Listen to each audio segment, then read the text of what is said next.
Friends, നമ്മൾ ഇന്നലെ രാവിലത്തെ മോർണിംഗിൽ നമ്മൾ പറഞ്ഞ ഒരു സംഗതിയുണ്ട്. കാര്യം നിഫ്റ്റി ഒരു പുൾ ബാക്കിൽ പോയിരുന്നെങ്കിൽ നന്നായിരുന്നു എന്നുള്ളത്.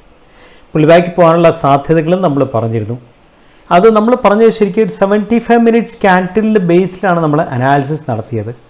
സോ ആ ക്യാൻഡിൽ ബേസിൽ നമ്മൾ അനാലിസിസ് നടത്തിയതിന് ശേഷം എന്താ സംഭവിച്ചതെന്ന് നമുക്ക് നോക്കാം.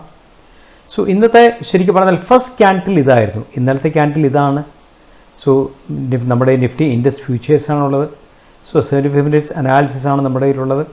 ഇന്നത്തെ ക്യാൻഡിൽ ഇതാണ്. അതിനുശേഷം നിഫ്റ്റി നല്ലൊരു പുൾ ബാക്കിലേക്ക് വന്നു. ശരിക്കും നമ്മൾ എക്സ്പെക്റ്റഡ് പുൾ ബാക്കാണ്. ഇത് സംതിങ് അറൗണ്ട് 128 പോയിൻറ്റോളം താഴെ പോയി നിഫ്റ്റി. താഴെ പോയതിന് ശേഷം കറക്റ്റ് ആ പുൾ ബാക്ക് സോണിൽ ബ്രേക്കൗട്ട് നടന്ന ആ സോണിൽ വന്നിട്ട് നിഫ്റ്റി പുൾ ബാക്ക് കംപ്ലീറ്റ് ചെയ്തിട്ട് തിരിച്ചു കയറി. പക്ഷേ ഒരു തിരിച്ച് കയറ്റം എന്ന് പറയുന്നതിന് സ്ട്രെങ്ത് കമ്പാരിറ്റീവ്ലി കുറവാണ്. അതാണ് ഒരു വലിയൊരു കൺസേൺ. നിഫ്റ്റിയുടെ ഒരു വീക്ക്നെസ്സിനെയാണ് കാണിക്കുന്നത്. അതിൻ്റെ വലിയൊരു കാര്യം എന്ന് വെച്ചാൽ നിങ്ങൾ ഇതിൻ്റെ അകത്തേക്ക് പ്രത്യേകം ശ്രദ്ധിച്ച് നോക്കിയാൽ നിങ്ങൾക്ക് കാണാൻ സാധിക്കുന്നത് ഈ ലെവലിൽ ആ ലെവലിൽ ഒരു എന്താ ലോ പൊളാരിറ്റി ലെവലാണ്, LOP ലെവലാണ്. This not as LOP, low polarity ലെവലാണ്.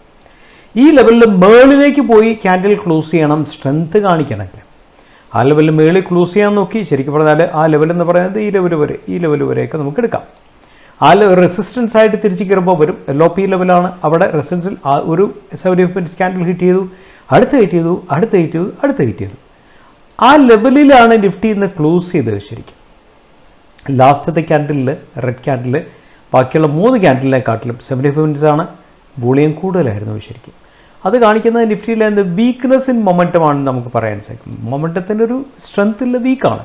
ഒരുപക്ഷെ റെസിസ്റ്റൻസിൻ്റെ സമയത്ത് ബിൽഡപ്പ് ആയതുകൊണ്ട് അതിനെ നമുക്കൊരു പ്ലസ് പോയിൻ്റ് ആയിട്ടെടുത്ത് നാളെ ഇനി മേളിൽ കയറുമെന്നൊക്കെ ചോദിച്ചാൽ നമുക്ക് നാളെ പറയാൻ സാധിക്കത്തുള്ളൂ. പക്ഷേ നിഫ്റ്റി തിരിച്ച് സ്ട്രെങ്ത്തിലേക്ക് വന്നാൽ മാത്രമേ നിഫ്റ്റിക്ക് തിരിച്ചൊരു പുൾ ബാക്ക് കംപ്ലീറ്റ് തിരിച്ച് കയറുന്നതിൻ്റെ ഒരു പ്ലസ് പോയിൻ്റ് കിട്ടത്തുള്ളൂ. അത് നമുക്ക് ഏതാനും ദിവസങ്ങളിലെ മാർക്കറ്റിൽ നിന്ന് നമുക്കറിയാൻ സാധിക്കത്തുള്ളൂ. ഒരുപക്ഷെ ഒരു റിസൾട്ട്സിൻ്റെ സമീപത്ത് കുറച്ച് ബിൽഡപ്പ് കൊടുത്തിട്ടായിരിക്കാം പിന്നെ അടുത്ത ആക്ഷനിലേക്ക് പോകാൻ പോകുന്നത്. എന്തായാലും നമുക്ക് കാത്തിരുന്ന് കാണാം. നിഫ്റ്റി കറൻറ്റ് സ്റ്റേറ്റിൽ തിരിച്ച് ആ സ്ട്രെങ്ത്തിലേക്ക് വന്നില്ല. സ്ട്രെങ്ത്തിലേക്ക് വന്നിരുന്നെങ്കിൽ നന്നായിരുന്നതിന്. സ്ട്രെങ്ത്തിലേക്ക് വന്നില്ല. ഒരുപക്ഷെ നാളെ സ്ട്രെങ്ത്തിലേക്ക് വന്നാൽ നന്നായി പ്രതീക്ഷിക്കാം. നമുക്ക് അടുത്ത സബ്ജക്റ്റിലേക്ക് നമുക്ക് കിടക്കാം. സോ ഇമ്പാക്ട്ഫുൾ റിസൾട്ട് കൊടുത്ത ഒരു സ്റ്റോക്കാണ് ഗാലന്റ് ഡിസ്പാറ്റ്. മാർക്കറ്റ് ക്യാപ്പ് 7527 കോടി. Stock fees 33.4, industry fees 24.1.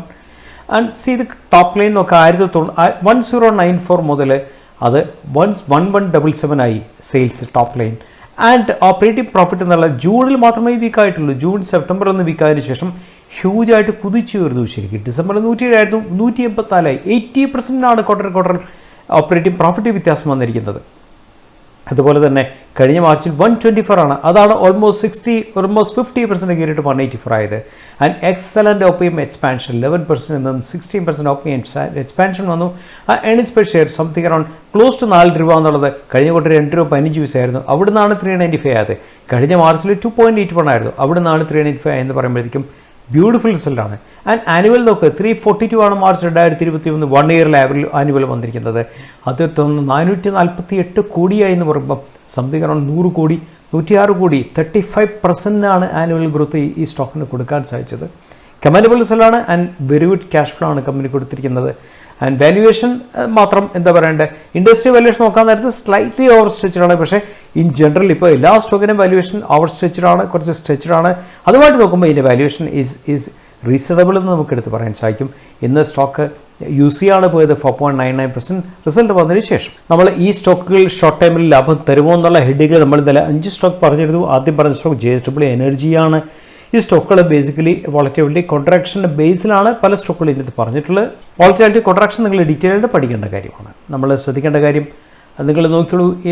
ആ ചാർട്ടാണ് നമ്മുടെ മുമ്പിലുള്ളത്. ഇന്നലെ ക്ലോസ് ചെയ്തത് 629.55 ഇന്ന് ഓപ്പൺ ചെയ്തത് 632.10 ഇന്ന് 646 വരെ പോയി. 16 രൂപ കയറിയതിനു ശേഷമാണ് ക്ലോസ് ചെയ്തത് സ്റ്റോക്ക്. സോ നമ്മൾ ഇത് ശ്രദ്ധിക്കേണ്ട ഒരു കാര്യം ഇതാണ്. ബേസിക്കലി ഡിമാൻഡ് സോൺ ബേസിക്കലി സ്റ്റോക്കിൻ്റെ നമ്മൾ ആ സ്റ്റോക്കിൽ ശരിക്കും പറഞ്ഞാൽ ഈ ഒരു ലെവലിൽ എന്താ പറയേണ്ടത് ഒരു ബ്രേക്കൗട്ട് കൊടുത്തിട്ട് ആണ് സ്റ്റോക്ക് കയറിയത്.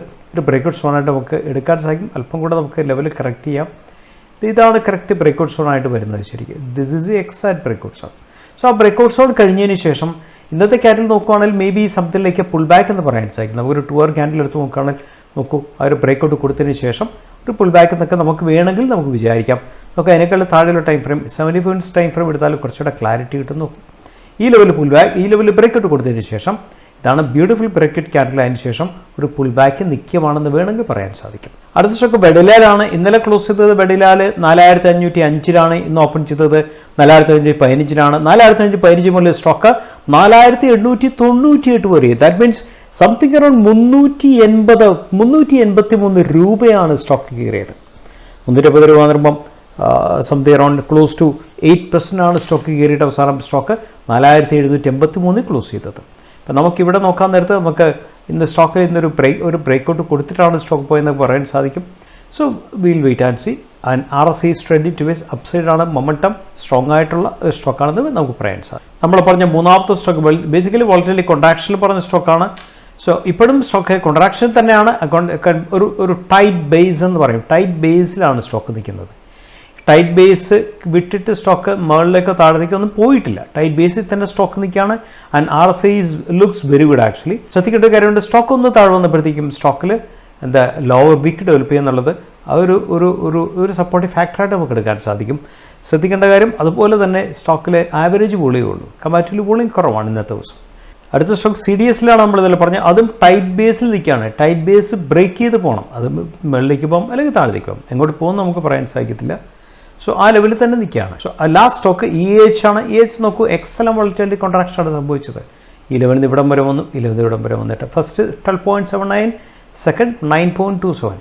ഇത് കോൺട്രാക്ഷൻ സംഭവിച്ചു. സ്റ്റോക്ക് നിൽക്കുകയാണ്. പക്ഷേ സ്റ്റോക്കിൽ എന്താ പറയണ്ടേ, നമുക്ക് നോക്കിയാൽ ഈ 2 ക്യാൻഡിലുമായിട്ട് ഡേ ക്യാൻഡിൽ നോക്കാൻ നേരത്തെ ഒരു ബെയറിഷ് എൻഗൾഫിംഗ് ആണ് വന്നിരിക്കുന്നത്.